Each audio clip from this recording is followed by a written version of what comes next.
For as long as I can remember, apples have always been my favorite fruit. If I saw regular apples, applesauce, or apple juice being served, I would go for it first thing. I would become known as the apple eater in our family.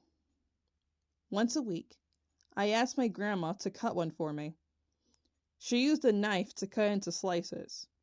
At the time, I only wanted the yellow juicy part and not the red skin, so I would eat around the skin as close as I could without touching it.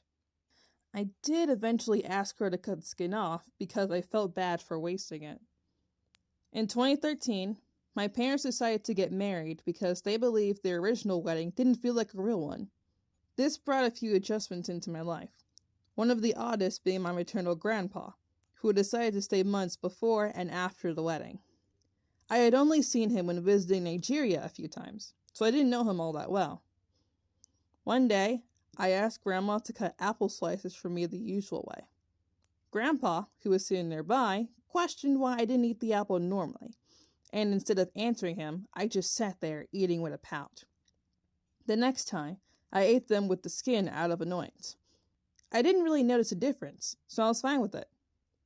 Months passed, and the wedding went off with a few issues, but otherwise fine. Eventually, Grandpa went back home too, and that would be the last time I would see him in a while.